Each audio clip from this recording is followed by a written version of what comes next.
Now, this is a video to help you understand the significance of pain and the types of pain and why this particular collective is not one you want to miss.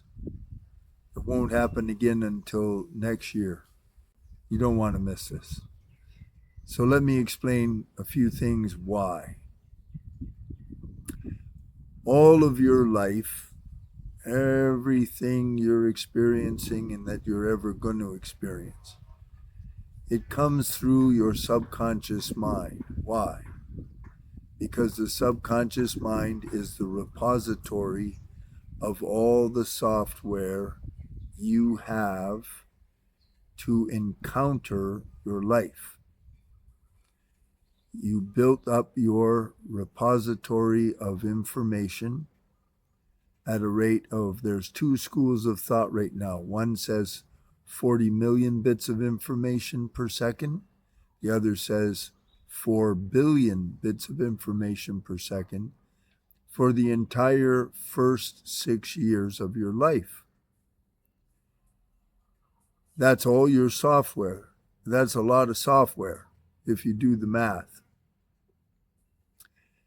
And because of that software, as you continue on through with your life after the age of 7, and your brain begins the thinking process with the frontal, we call the frontal cortex of your brain, everything is referenced through that subconscious database. Just like when you're on your computer, everybody references everything through Google. That's the big search engine, right? That's the repository where all the answers come from. It's also the repository where the beliefs, values, judgments come from. Okay, so what does that have to do with pain? Okie dokie. So, for I don't know how many decades now, in laboratories all over the world, they have the same experiment where they're taking a single human cell, and the cell so far has never died. We're talking 60 years, single cell, never dies. Why?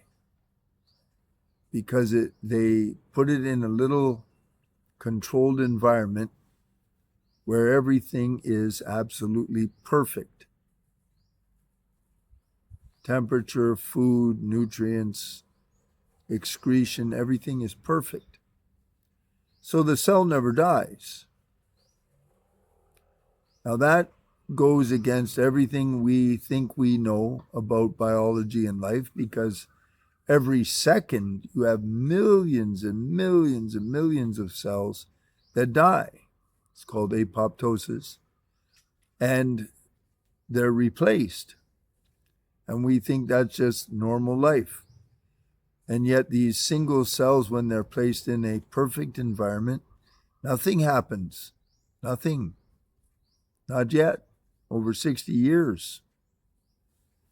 Not minutes, days, or hours. 60 years. But they're in a controlled, perfect environment. We do not live in a controlled, perfect environment. Neither does your body. Why?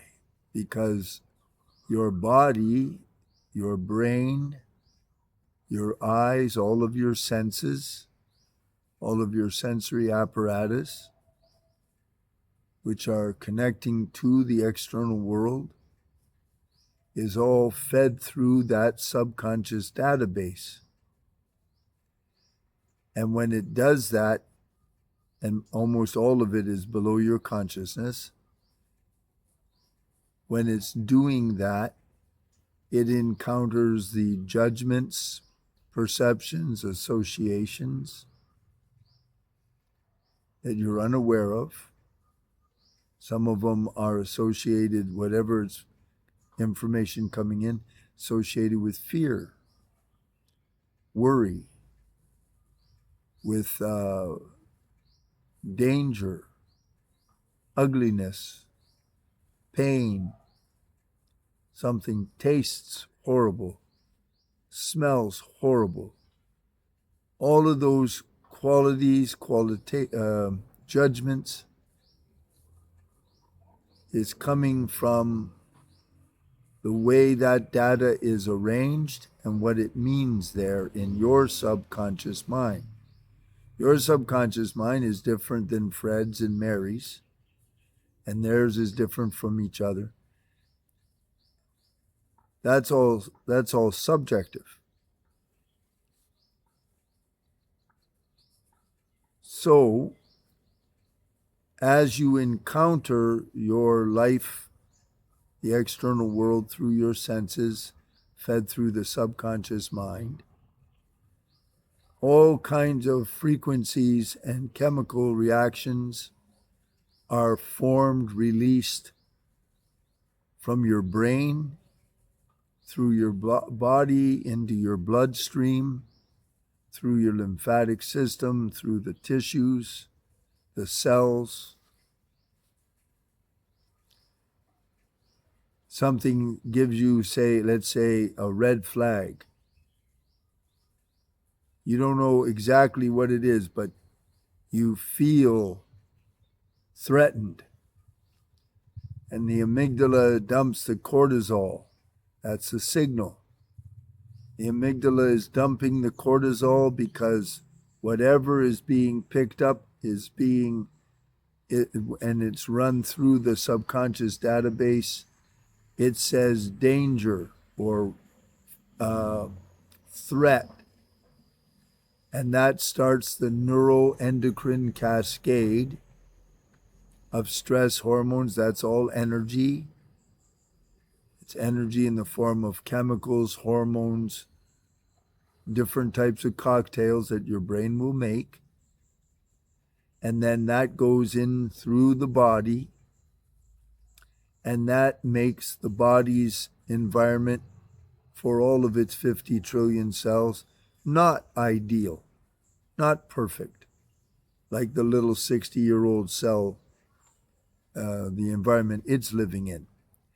Your environment is now in chaos, in fight or flight, and it's going to do all the different things that it's got to do because of that state. Now, once upon a time, when we were primitive cavemen and the amygdala picked that up, it really meant something. Like a tiger, dinosaur, or whatever it is. But nowadays, see, is different. When you go on the phone and you're scanning that phone, surfing, you cannot believe all of the chemical, hormonal processes and stressors and all kinds of things. It's all being triggered. You have approximately 11 million sensory receptors as a human being. 10 million of them are designated for your eyes. 11 million total, 10 million are for your eyes. So I'm not just, I surf too. When you surf and your eyes see this, let's say you see something you find very pretty.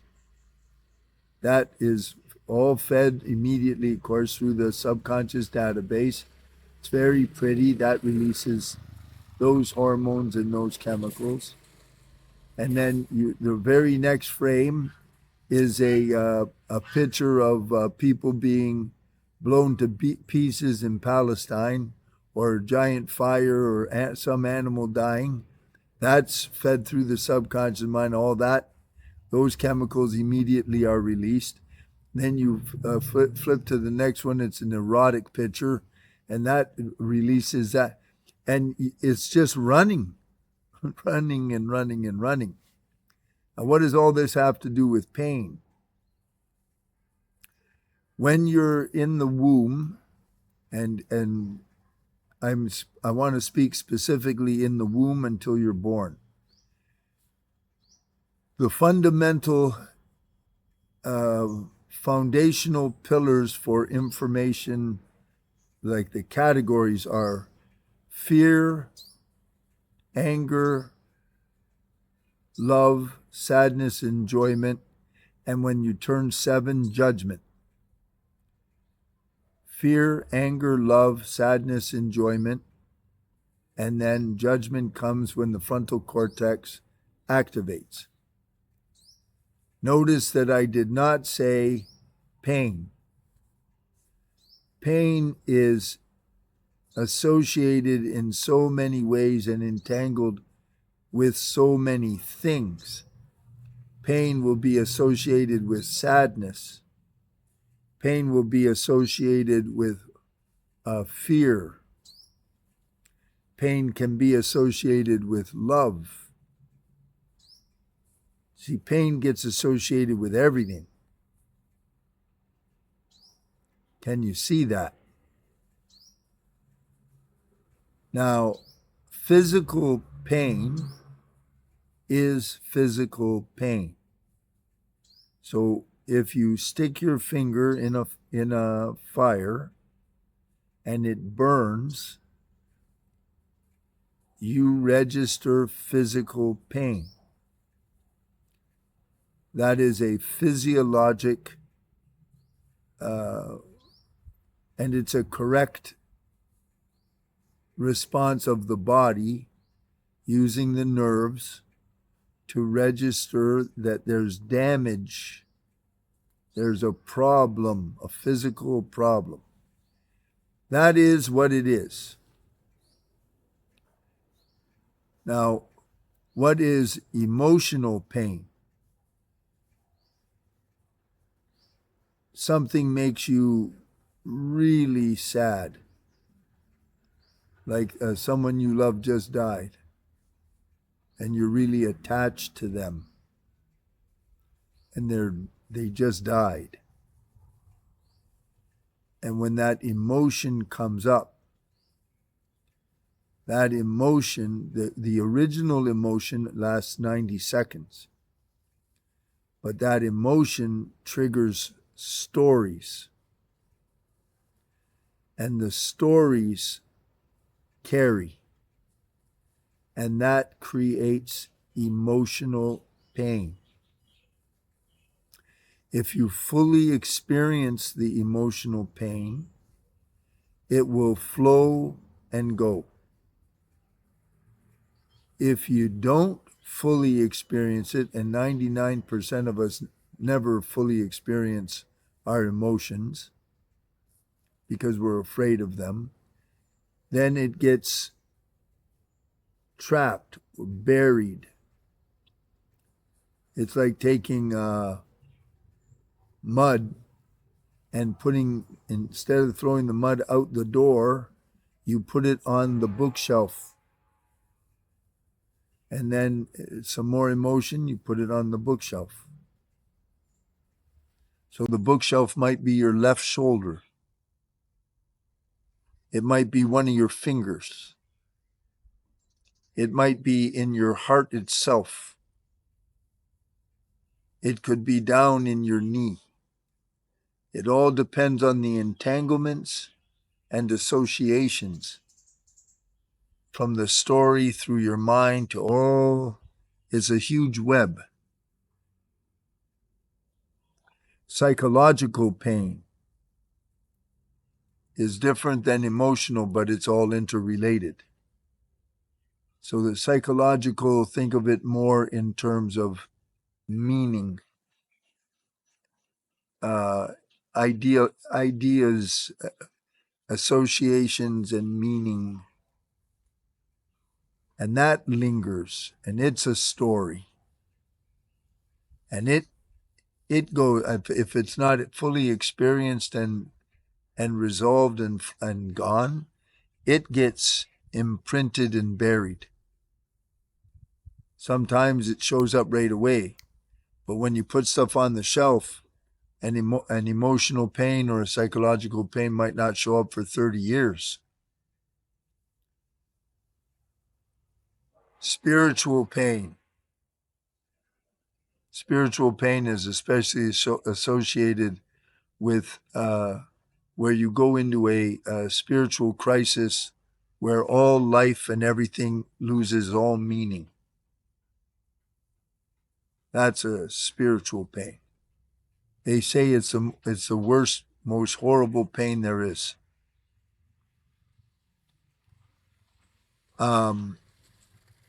Physical, mental, emotional, psychological. So physical pain is physical pain. No problem. That's because we live in an imperfect, challenging environment. So that's normal. The cell that lives for 60 years or forever, it's not living in a normal reality. It's a contrived, perfect environment. The cell membrane is its brain. And its perception, because it has perception, its perception is that everything is perfect. It's living in heaven. It has no stresses, nothing. That's why it continues like that. So we don't live like that. During the collective, I'm going to go in to the formation of the stories, psychological, emotional, mental, spiritual, that make the pain, have recorded the pain, have stored the pain, and the storylines they support. Now, how it manifests in your life is pain will give you disability, restriction, immense suffering, acute suffering, chronic suffering. If it's long enough, it'll knock out your gut biome, your adrenal glands. If it's connected to grief, it can give you lung cancer or other lung diseases. If it's all linked and intertwined with a lot of anger, you'll get liver problems, liver cancer. Do you start to get an understanding of why you don't want to miss this collective? Because I go in there and I clear it at one hell of a deep level, folks. Now, the collectives, I want you to understand the difference between my collectives and privates.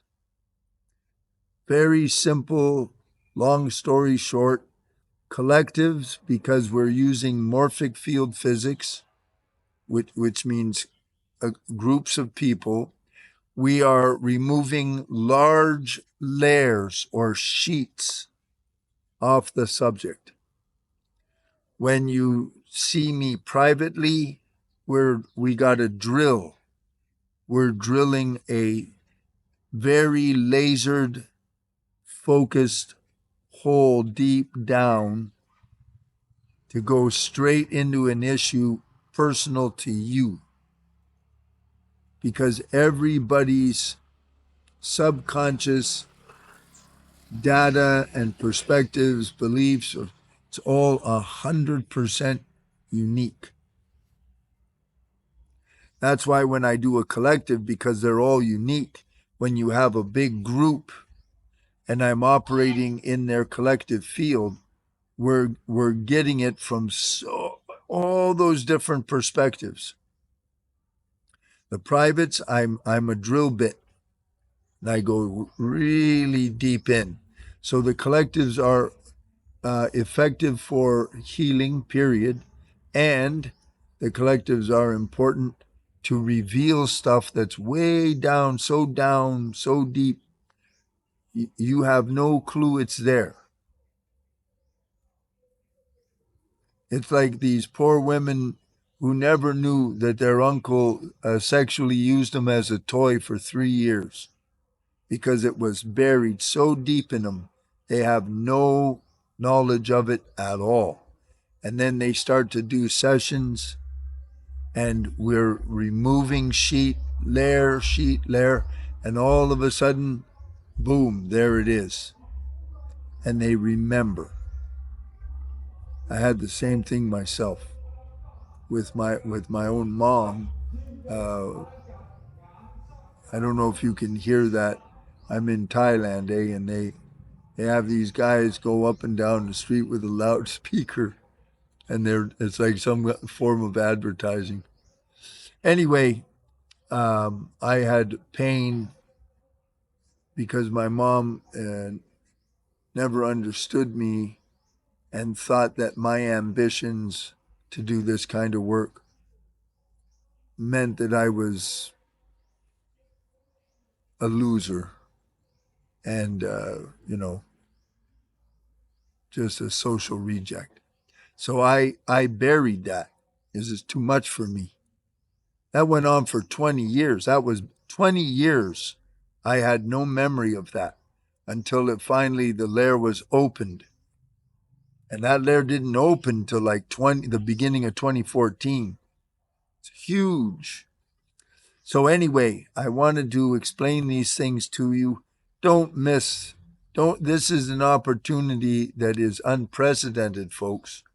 You can go to a regular therapist for 20 or 30 years if you want, or you can do 1 hour or 2 hours with me.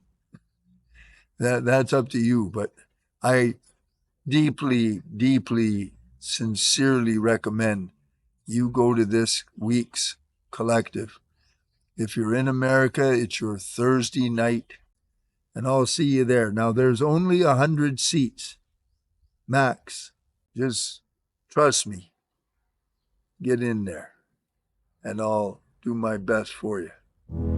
Bye for now.